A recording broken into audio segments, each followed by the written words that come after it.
ये कहानी है डर की। डर कि अगर दूसरा देश न्यूक्लियर वेपन बना लेगा तो कल को वो हमें मिटा सकता है। तो सवाल ये है कि क्या आप वेट करोगे कि वो अटैक करे या आप पहले ही वार कर दोगे। यूएस एंड इजराइल का कहना यह है कि ईरान न्यूक्लियर वेपन बनाने के करीब है, इसलिए पहले ही स्ट्राइक करना जरूरी है। इसे कहते हैं प्री एम्प्टिव वॉरफेयर। नमस्कार, आपका राजेंद्रा लॉ एकेडमी के यूट्यूब चैनल पर स्वागत है।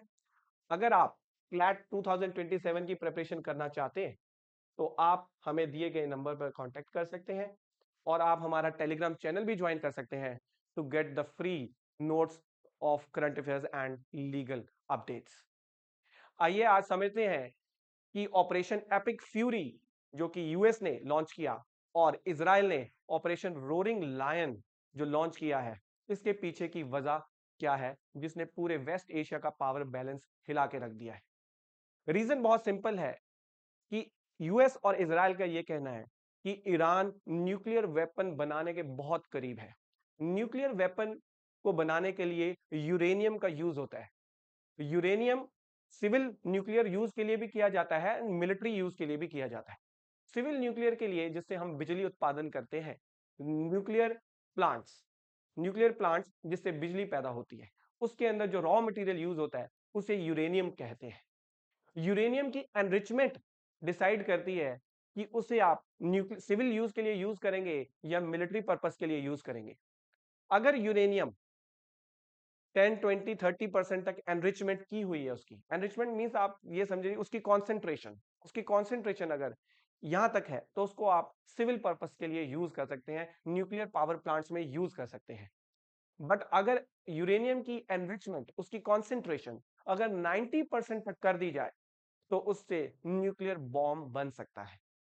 इजराइल एंड यूएस का कहना है कि ईरान ने यूरेनियम की एनरिचमेंट 60% तक कर ली है।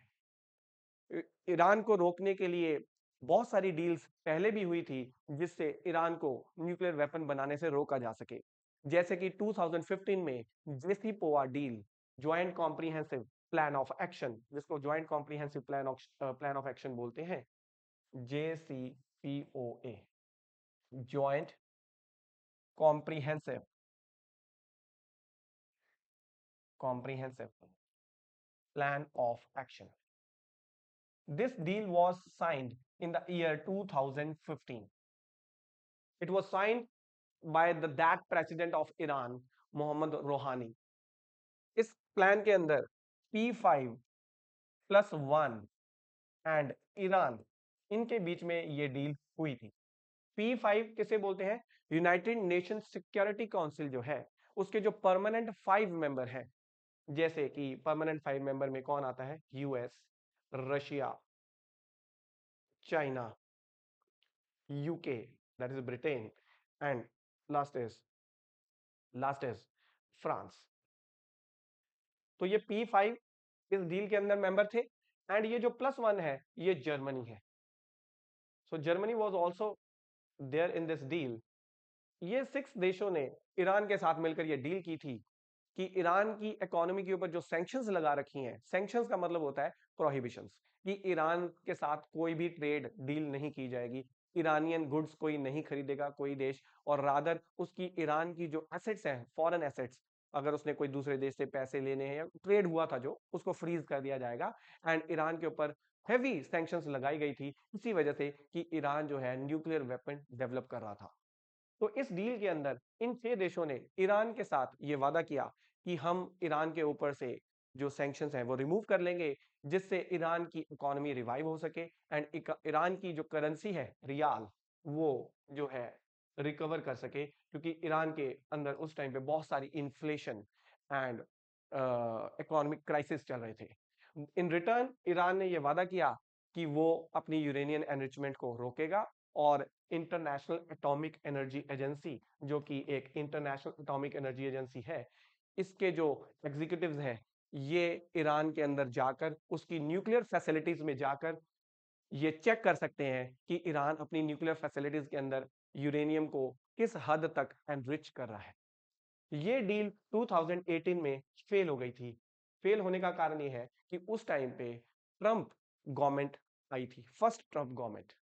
ट्रंप ने बोला कि ये डील जो है it is a complete failure, because Iran के ऊपर सैंक्शन तो हट गई थी, बट ईरान सीक्रेटली अपनी यूरेनियम, अपनी न्यूक्लियर फैसिलिटीज के अंदर यूरेनियम को एनरिच अभी भी कर रहा था। पॉइंट ये है कि यूएस एंड इजराइल वो क्यों नहीं चाहते कि ईरान के पास न्यूक्लियर वेपन आए। इसके पीछे बहुत लंबी कहानी है, वो अभी हम थोड़ी देर में समझेंगे। बट पहले आज हम समझते हैं कि ऑपरेशन एपिक फ्यूरी और ऑपरेशन रोरिंग लायन, ये जो यूएस एंड इजराइल ने लॉन्च किया है, it was a coordinated military attack. Coordinated दोनों देशों ने मिलकर किया है। And the it is very much clear that the object of these strikes is not to attack only the military installations of Iran. सिर्फ military bases पे attack नहीं किया जा रहा, इवन कि ईरान का जो सुप्रीम रिलीजियस लीडर है, जो कि अब डेड हो चुका है, Ayatollah Ali Khamenei. Please remember the name, it is Khamenei. Khamenei, Ayatollah Ali Khamenei, Ayatollah Ali Khamenei. He is the supreme religious leader of Iran. He is dead in this military strike, in this military operation. So, objective clear है, US and Israel wants regime change. regime मतलब वो चाहते हैं कि जो ये मुल्लाज का rule है, मुल्लाज बेसिकली ईरान के अंदर जो जो कंट्रोल है वो इलेक्टेड गवर्नमेंट का नहीं है। इलेक्टेड गवर्नमेंट के ऊपर जो सुप्रीम रिलीजियस लीडर है, वो गवर्नमेंट को भी कंट्रोल करता है, वो जुडिशरी को भी कंट्रोल करता है, वो प्रेस को भी कंट्रोल करता है, वो मिलिट्री को भी कंट्रोल करता है। तो he is the supreme leader. So the US and Israel wants the regime change, कि जो ये अयोतला अली खमेनी का रूल है इसको बदला जा सके। इजराइल एंड यूएस ने ये ईरान के सिटीजन्स को ये भी अपील की है that this is the last chance for the people of Iran. The situation on the ground is such that the people of Iran can overtake the institutions and throw the Ayatollah Ali Khamenei regime for their future generation. This is their last chance. So why US and Israel also wants the regime change? Not they are only focused about the nuclear facilities, they also want the regime change। regime change क्यों चाहते हैं वो भी अभी हम थोड़ी देर तक समझेंगे कि ईरान और US why they are arch rivals, वो इतने कट्टर दुश्मन क्यों हैं, और इजराइल को ईरान से क्या खतरा है। ये जब हम ईरान की हिस्ट्री ट्रैक करेंगे तब ये आपको समझ में आएगा कि आज ईरान और इजराइल एंड यूएस आपस में they are great rivals, arch rivals. तो इसका हमने इस मिलिट्री ऑपरेशन का पर्पस समझा। पर्पस तो है कि ईरान को न्यूक्लियर वेपन बनाने से रोकना एंड उसका रिजीम चेंज करना, कि वहां पर डेमोक्रेटिक गवर्नमेंट आ सके और ये जो रिलीजियस लीडर के जो रूल है ये खत्म हो सके वहां पर। तो आप देख सकते हैं कि इस ऑपरेशन का नेम आप नोट डाउन कर सकते हैं। ऑपरेशन का नेम है operation epic fury, which Israel named it's parallel campaign. Israel ने जो अपने मिलिट्री ऑपरेशन को नेम दिया है वो है roaring lion. United States launched Tomahawk missiles fire की गई and conducted strikes from regional military bases. तो यूएस के जो रीजनल मिलिट्री बेसिस हैं वेस्ट एशिया के अंदर, जो कि अब हम देखेंगे, जिसको उन्होंने ईरान को हर तरफ से एनसर्कल कर रखा है, जो यूएस के मिलिट्री बेसिस हैं उनको भी हम देखेंगे। यूएस ने ईरान के वाटर्स के पास जो है वो एक एयरक्राफ्ट कैरियर, दुनिया का सबसे बड़ा एयरक्राफ्ट कैरियर, एयरक्राफ्ट कैरियर समझते हैं आप? एयरक्राफ्ट कैरियर का मतलब है कि ऐसी शिप जिसके ऊपर एयरक्राफ्ट लैंड कर सकता है और टेक ऑफ भी कर सकता है। एयरक्राफ्ट कैरियर अपने आप में चलता फिरता आइलैंड है। दुनिया का सबसे बड़ा aircraft carrier USS Gerald R Ford, it has the capacity to carry 75 to 90 aircraft. एक छोटे देश की जितनी एयरफोर्स की कैपेसिटी होती है ना, जितनी उनके पास एयरक्राफ्ट होते हैं एक छोटे देश के पास, उतना ये अकेला कैरी कर सकता है। अब ये फ्लोटिंग आइलैंड्स क्यों बोलते हैं? देखिए, ईरान और यूएस जियोग्राफिकली अगर आप देखेंगे, जो यूएस है it is far away from Iran, Iran से बहुत दूर है। तो अगर यूएस की एयरफोर्स यूएस से जो है टेक ऑफ करेंगे वो, और ईरान के ऊपर जाके बॉम्बिंग करेंगे, तो भाई उनको रीफ्यूलिंग कहां से करवानी है, इतना डिस्टेंस ट्रेवल करना, आना जाना। तो उन्होंने ईरान के पास ही एक floating island in the form of USS Gerald R Ford, that is aircraft carrier, वहीं पे खड़ा कर दिया है। वहीं से फाइटर जेट्स टेक ऑफ होंगे, स्ट्राइक करेंगे और वापस आएंगे। So it is a strategic move. Then President Trump announced the beginning of the major combat, and the main objective he said that to prevent the Tehran, means Iran, from acquiring the nuclear weapons. अभी तक 2015-2018 तक तो demand यही थी कि Iran को nuclear weapon बनाने से रोकना है। पर अभी रिसेंटली जो ईरान के ऊपर एक मिलिट्री प्रेशर बनाया जा रहा था कि वो टेबल डिप्लोमेसी पर, डायलॉग पर आए, बातचीत पे आए और हमारी बातें मान ले, यूएस और इजराइल की बातें मान ले। बातें क्या माने? तो पहले जो डिमांड थी यूएस और इजराइल की वो ये थी कि इसको न्यूक्लियर वेपन बनाने से रोक ले। पर अब उस डिमांड के अंदर 3 नई डिमांड्स और जोड़ दी गई, जो कि मार्को रूबियो ने ये बात ईरान के जो फॉरेन मिनिस्टर्स हैं अब्बास अरागची, उनको ये बात बोली कि हमें ईरान के न्यूक्लियर वेपन बनाने की जो न्यूक्लियर फैसिलिटीज है वहां पर न्यूक्लियर वेपन्स बनाने से रोकना है, नंबर 1। दूसरा कि ईरान जो है अपनी बैलिस्टिक मिसाइल्स भी नहीं बनाएगा। देखो रीजन सिंपल है कि बैलिस्टिक मिसाइल्स जो होती हैं उसको क्या प्रॉब्लम है यूएस को, उससे प्रॉब्लम ये है कि अगर ईरान न्यूक्लियर वेपन बना ही लेगा तो वो ड्रॉप कैसे करेगा न्यूक्लियर वेपन? न्यूक्लियर वेपन गिराएगा कैसे? यूएस के ऊपर कैसे गिराएगा? इजराइल के ऊपर कैसे गिराएगा? हाथ से तो नहीं गिरा सकते ऐसे। तो उसके लिए हमें कोई मिसाइल चाहिए जिसके लिए वो बैलिस्टिक मिसाइल बना रहा है जिसकी रेंज बहुत ज्यादा हो, ताकि वो यूएस मेन लैंड, यूएस का जो मेन लैंड है वहां पर जाके स्ट्राइक कर सके। तो उन्होंने दूसरी चीज जो ऐड करी वो ये ऐड करी कि ईरान जो है अपनी बैलिस्टिक मिसाइल प्रोग्राम को भी रोकेगा। तीसरी डिमांड उनकी ये थी कि जो ईरान है वो जितने भी रीजनल प्रॉक्सीज को सपोर्ट करता है, प्रॉक्सीज मतलब कि डायरेक्ट वॉर तो नहीं कर रहा, बट कुछ मिलिटेंट ऑर्गेनाइजेशन है उनको वो बैकडोर से इनडायरेक्टली सपोर्ट करता है। जैसे कि अगर आप इसराइल के अंदर देखेंगे जो पैलेस्टीनियन वॉर चल रही थी, हमास जो मिलिटेंट ऑर्गेनाइजेशन, पैलेस्टीन की मिलिटेंट ऑर्गेनाइजेशन है, हमास को सपोर्ट ईरान कर रहा है, तो वो उसकी एक प्रॉक्सी है। ठीक है, वो सीधा नहीं लड़ रहा इसराइल से, बट हमास के थ्रू लड़ रहा है, उनको हथियार पहुंचाना, बाकी सब चीजें पहुंचाना। सिमिलरली इसराइल के ऊपर एक कंट्री है जिसको लेबनान बोलते हैं, लेबनान के अंदर भी एक मिलिटेंट ऑर्गेनाइजेशन है जिसका नाम है हेजोबोल्ला। हेजोबोल्ला को भी सपोर्ट ईरान ही करता है ताकि इसराइल के ऊपर वो अटैक कर सके। और तीसरी जो उनकी प्रॉक्सी है वो है यमन के अंदर हाउथी रेबल्स।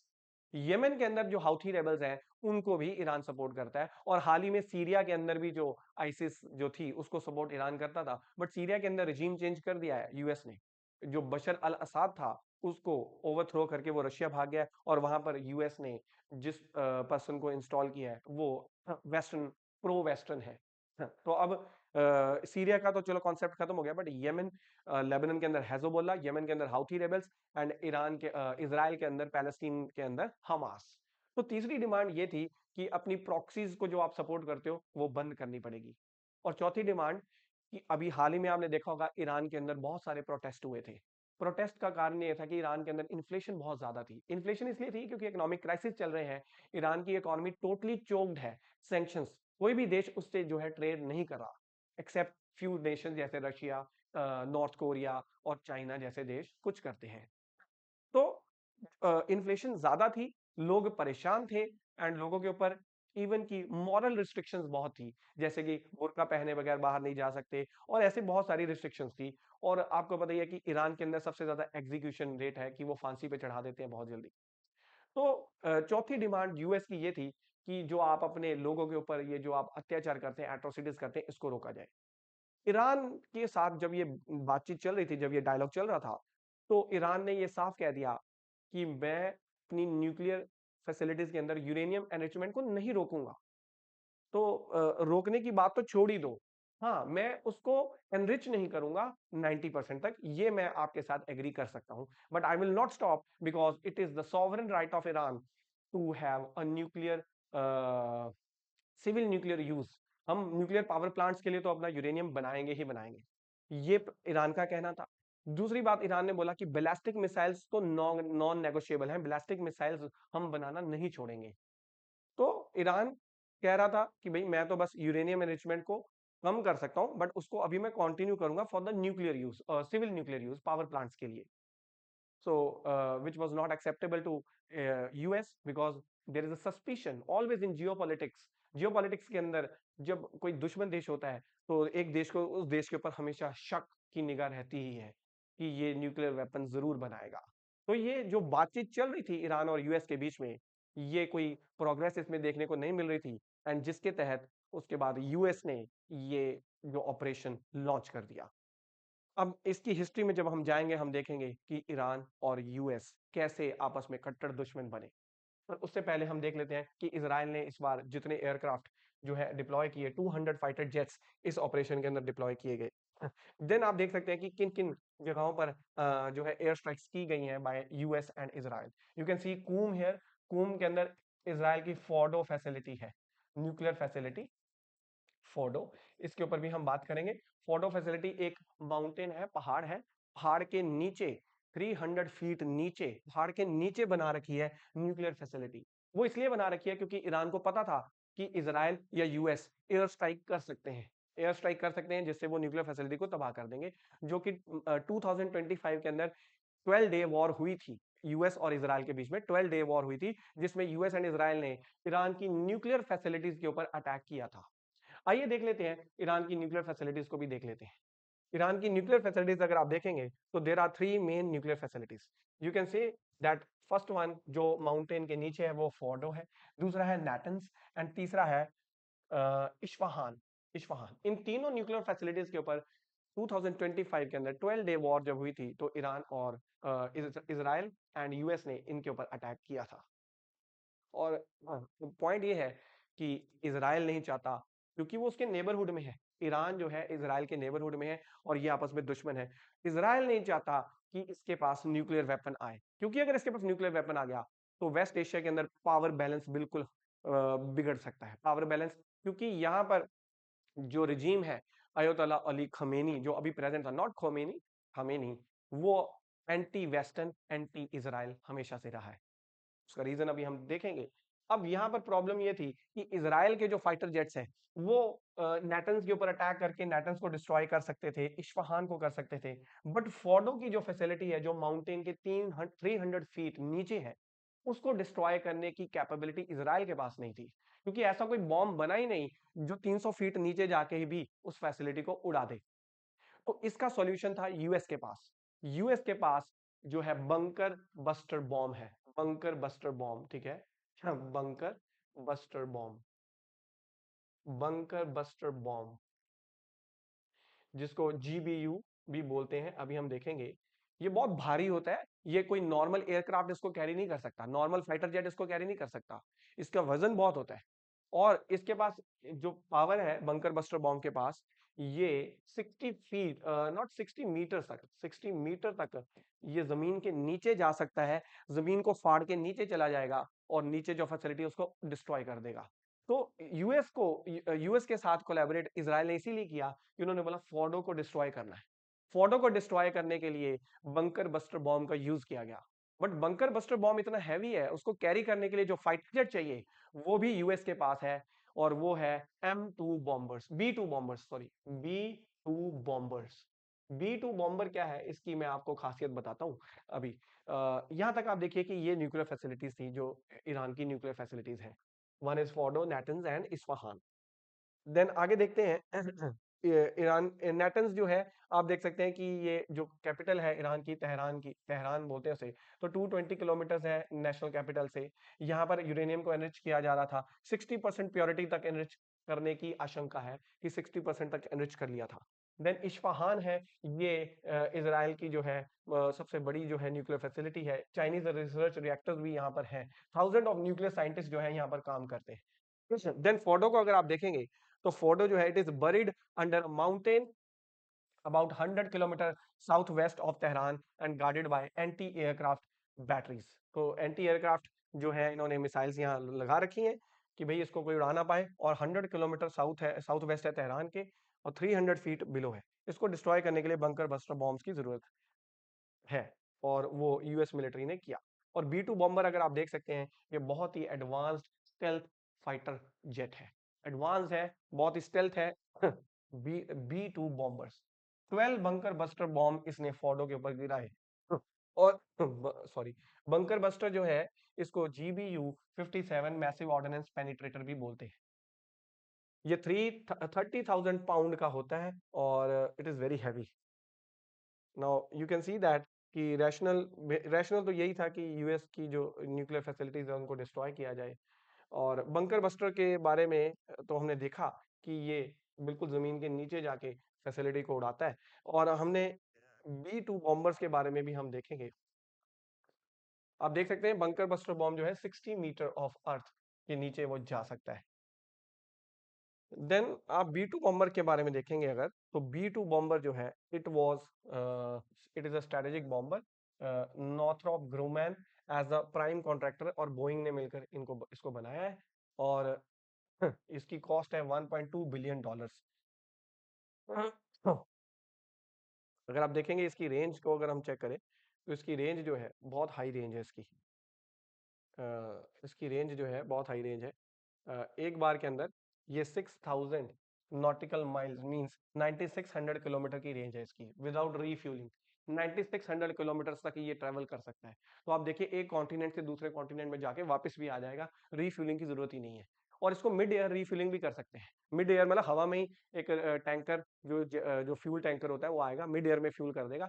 और अगर मिड एयर फ्यूलिंग हो गई तो फिर इसकी कैपेबिलिटी 19,000 किलोमीटर की बन जाती है। B-2 बॉम्बर्स तो ये जो है जो यूएस ने यूज भी किए थे। इस बार जो आप देखेंगे जो स्ट्राइक हो रखी है वो करज करज के ऊपर हुई है। कूम जहां पर फोर्डो फैसिलिटी है वहां इस्फहान पे भी की गई है। और ये सारी फैसिलिटीज पे अटैक किया गया है यूएस के द्वारा। देन यूएस मिलिट्री बिल्डअप देखेंगे इस रीजन के अंदर, ये ईरान है। और ईरान के आसपास अगर आप देखेंगे ये जो आप ब्लू कलर की जो फैसिलिटीज देख रहे हैं ये यूएस के एयरबेस है। एयरबेस तो यूएस को अपनी मेनलैंड से फाइटर जेट्स को नहीं उड़ाना। और मोर ओवर मैंने आपको बताया एयरक्राफ्ट कैरियर भी वहां पर जो है स्टेशन किया गया था। तो ये आप देख सकते हैं पर्ल ऑफ स्ट्रिंग्स की तरह है, ईरान को हर जगह से इन्होंने एनसर्कल कर रखा है। देन ये जो आप ब्लू में रेड में देख रहे हैं these are the naval facilities. Navy जो नेवल फैसिलिटीज हैं यूएस की, ये यहाँ पर है। तो फिर ईरान के पास बचने के तो चांस बहुत कम है। ऐसा कहा जाता था कि यूएस ने अपनी पॉलिसी जो बूट्स ऑन द ग्राउंड वो छोड़ दिए। Boots on the ground means Afghanistan के अंदर यूएस मिलिट्री अफगानिस्तान की लैंड पे उतर के उन्होंने उसको काफी कंट्रोल करने की कोशिश की, जो अल्टीमेटली उन्होंने विड्रॉ किया। तो इस बार भी बूट्स ऑन द ग्राउंड देखने को नहीं मिला कि यूएस की मिलिट्री वहां उतरी। ये प्राइमरली एक एयर स्ट्राइक और नेवल स्ट्राइक है। एयर स्ट्राइक और नेवल स्ट्राइक है प्राइमरली। आगे देख सकते हैं आप यूएस जिराड फोर्ड, ये हमने डिस्कस किया। आप देख सकते हैं कि इसके ऊपर कितने फाइटर जेट स्टेशन हो सकते हैं। Then next is immediate consequences. Immediate consequence तो ये है कि इन्होंने ईरानियन लीडरशिप के ऊपर अटैक किया, मिलिट्री इंफ्रास्ट्रक्चर पर अटैक किया और सुप्रीम लीडर जो है अली खमेनी, इनकी डेथ हो गई। देन उसके बाद एक वहां पर एक आर्मी जो कह सकते हो आप, एक मिलिट्री ऑर्गेनाइजेशन है, मिलिट्री ऑर्गेनाइजेशन जिसको बोलते हैं Islamic revolutionary guard corps, IRGC। देखो ईरान के अंदर ना तीन तरह की बेसिकली आप कह सकते हैं कि मिलिट्री है।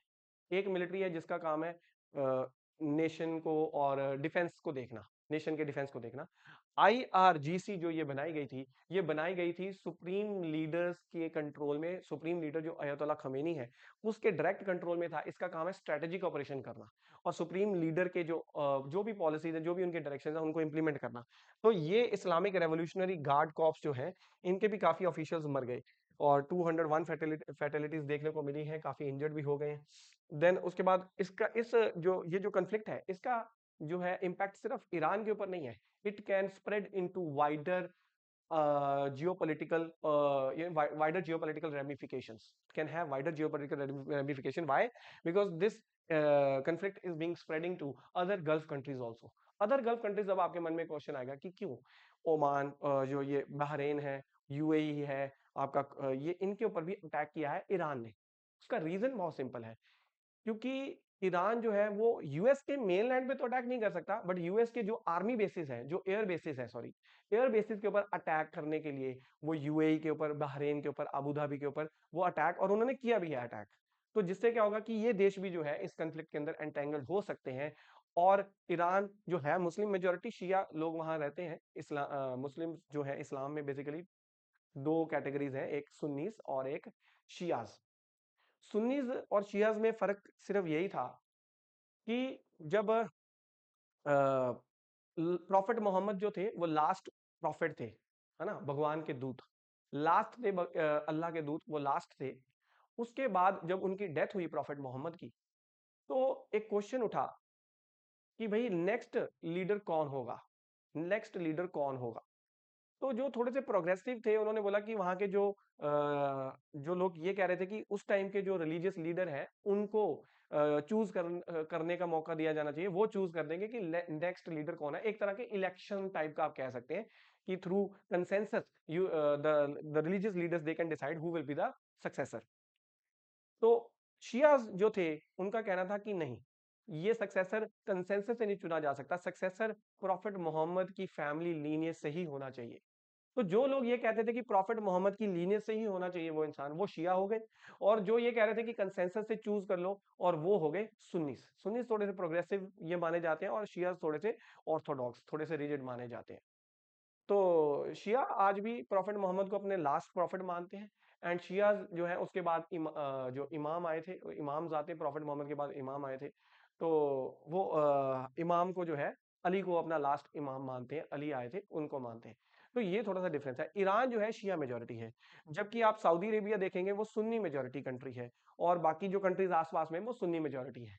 अब ये है तो वैसे इस्लामिक कंट्रीज। अब इनका ईरान के साथ इनका जो है सिंपथी होनी चाहिए, बट सिंपथी इसलिए इसलिए नहीं है क्योंकि ईरान जो है ना, जब ईरानियन रेवोल्यूशन आया था, ईरानियन रेवोल्यूशन 1979 में आया था ना, तो उस टाइम का जो उस टाइम पे मोनार्क था शाह रिजा पहलवी, उसको ओवरथ्रो कर दिया गया था। ओवरथ्रो करने के बाद जो ये सुप्रीम रिलीजियस लीडर था, ये चाहता था कि जो आसपास के भी जो मोनार्क्स हैं, जो ये राजा हैं, जैसे सऊदी अरेबिया में मोहम्मद बिन सलमान है, और ये चाहता था कि यहाँ पर भी जो है एक तरह का रेवोल्यूशन आए, और यहाँ पर भी लोग जो है खुद इनके रिलीजियस लीडर यहाँ कैप्चर करें। तो ये लोग चाहते थे कि ईरान का जो सिस्टम है वो हमारे देश में ना आए, और दूसरी बात, ईरान के पास अगर न्यूक्लियर वेपन आ गया तो कल को वो हमारे ऊपर भी अटैक कर सकता है। सब ये चाहते हैं कि ईरान जो है वो पावरफुल ना हो जाए। अभी यूएस और ईरान की तो अभी हम बाद में बात करेंगे। पहले आप यहाँ पर देखिए, यूएस मिलिट्री फैसिलिटीज आप देख सकते हैं, ये जितने भी फाइटर जेट्स वाले हैं ये मिलिट्री फैसिलिटीज है, और मैं आपको दिखाता भी हूँ। आप देखेंगे जो ईरान ने काउंटर ऑपरेशन लॉन्च किया है उसका नेम भी आप नोट डाउन कर लीजिए। काउंटर ऑपरेशन जो ईरान ने लॉन्च किया है उसका नाम है ऑपरेशन ट्रुथफुल प्रॉमिस 4। ये ईरान की जो ईरानियन रेवोल्यूशनरी गार्ड कॉर्प्स है उन्होंने ये लॉन्च करा है, इसका नाम है ऑपरेशन ट्रुथफुल प्रॉमिस, जिसमें उन्होंने यूएस और इजराइल के अंदर एयर स्ट्राइक्स करी हैं।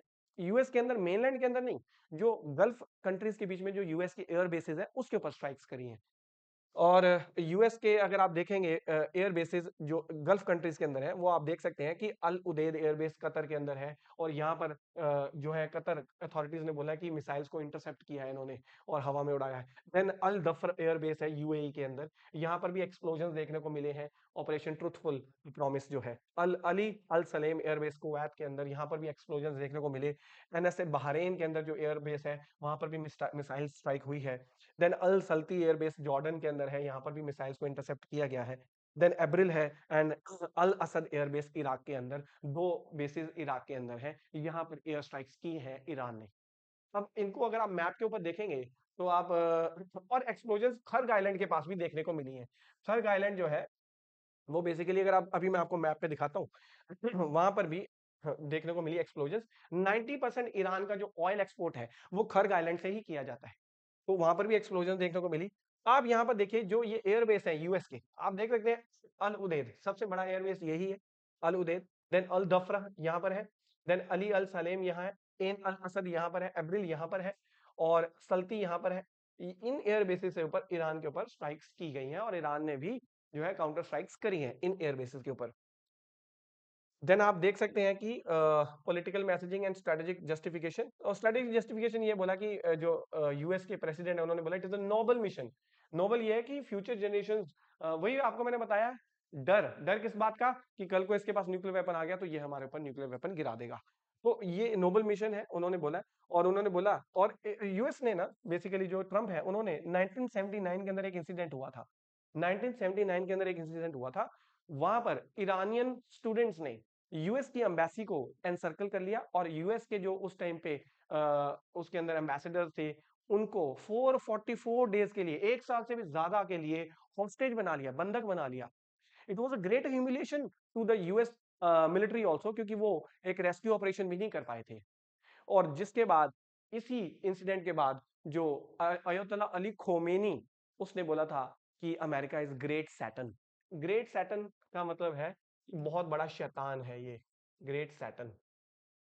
And this incident completely destroyed the relations between US and Iran.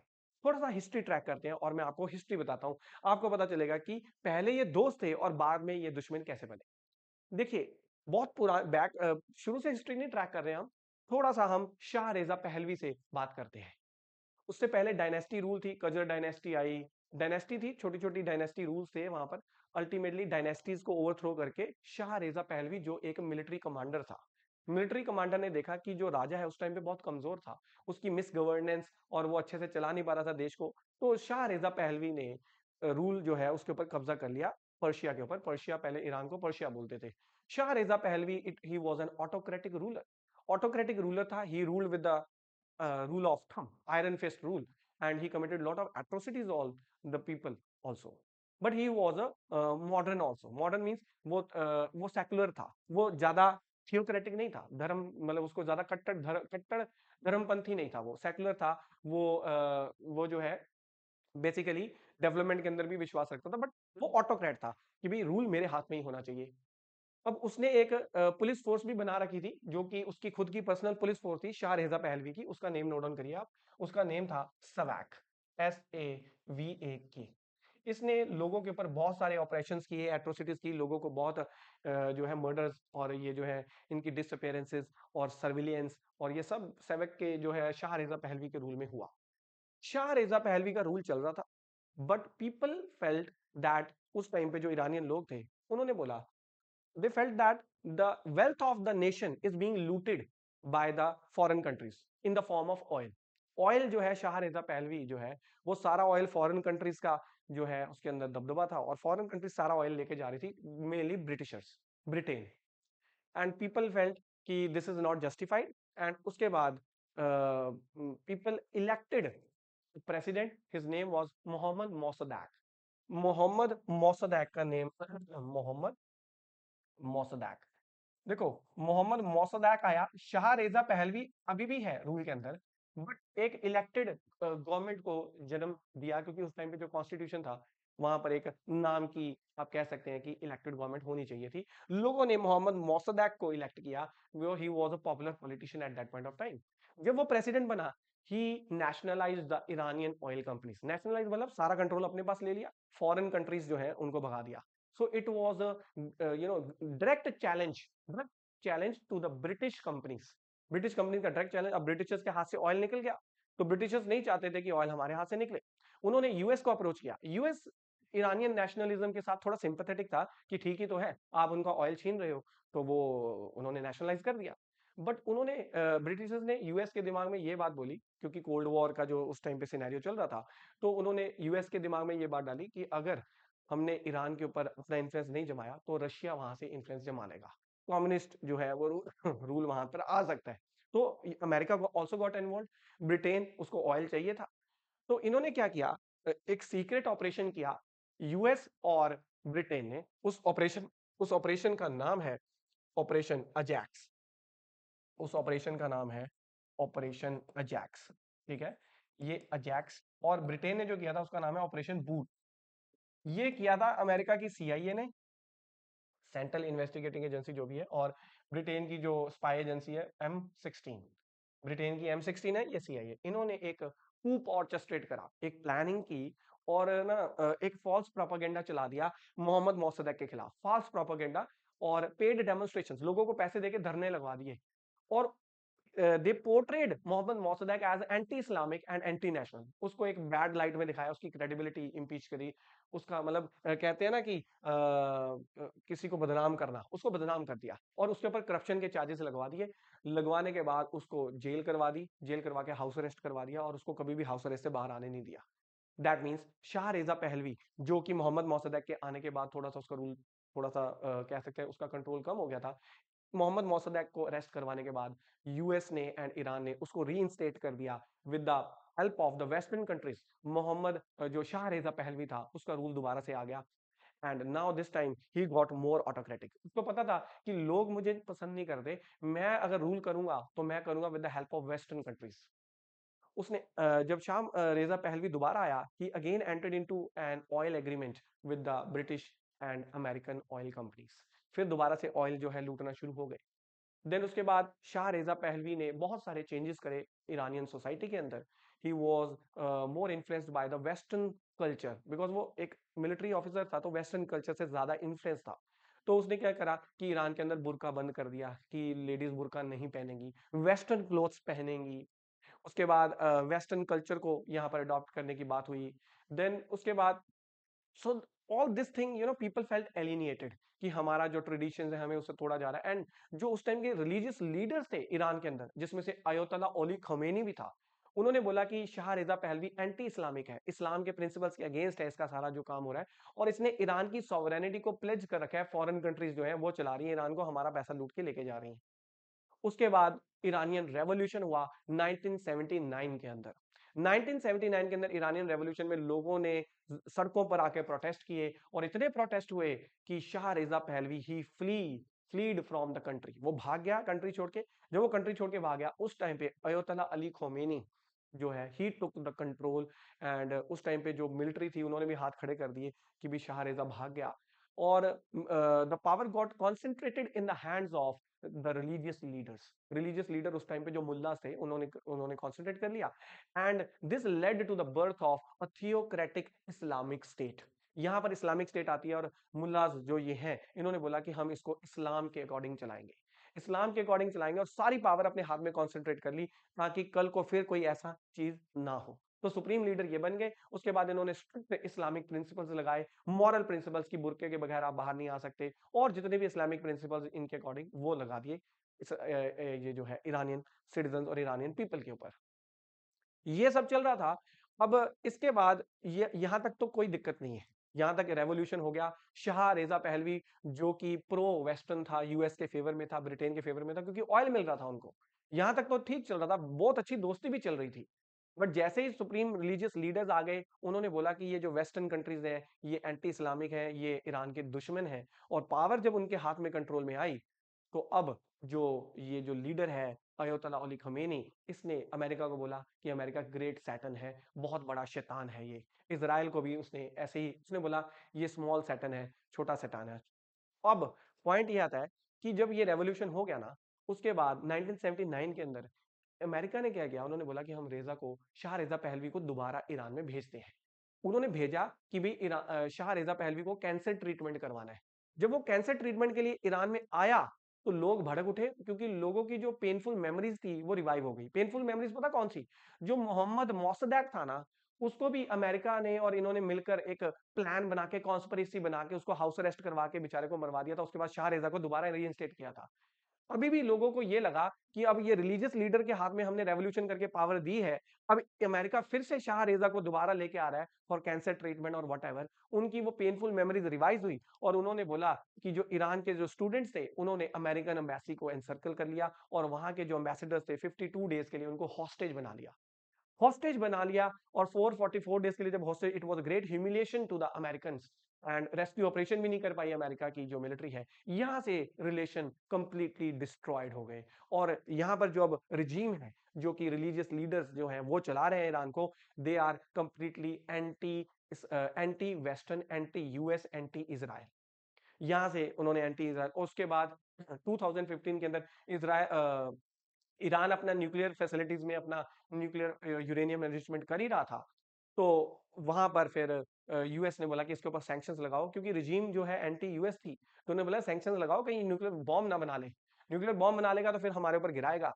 तो फिर उन्होंने, मैंने आपको जेसी पोआ की बात स्टार्टिंग में की थी, जेसी पोआ की joint comprehensive plan of action, जो कि बाद में ट्रंप ने उसको विड्रॉ कर लिया क्योंकि ये फेल्ड है। उन्होंने बोला कि ईरान अभी भी न्यूक्लियर वेपन बना ही रहा है।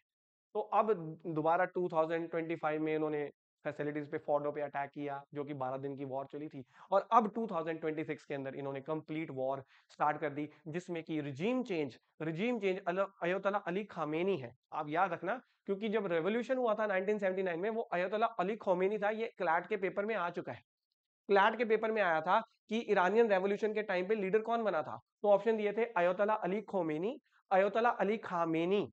तो आंसर खोमेनी था, KHOMENIE, खोमेनी उस टाइम पे जो था। अयतुल्ला अली खोमेनी की डेथ के बाद जो नेक्स्ट लीडर आया था, रिलीजियस लीडर, वो अयतुल्ला अली खामेनी था, KHAMENI, खामेनी, जिसकी अब डेथ हुई है। तो अब रिजीम चेंज, यूएस और इजराइल ने उसको, जो उसकी डेथ तो हो ही गई है। अब लेट्स सी कि ईरान के लोग जो परेशान थे, अभी जो आपको पता है प्रोटेस्ट हुए थे क्योंकि इकोनॉमिक क्राइसिस थे, इन्फ्लेशन बहुत ज्यादा थी। अब हो सकता है कि ईरानियन लोग जो हैं वो भी प्रोटेस्ट कर दें, तो टू फ्रंट वॉर हो सकती है। एक तो यूएस और इजराइल कर रहे हैं बाहर से, और अंदर से भी लोग भड़क सकते हैं, हो सकता है सिविल अनरेस्ट हो सकता है।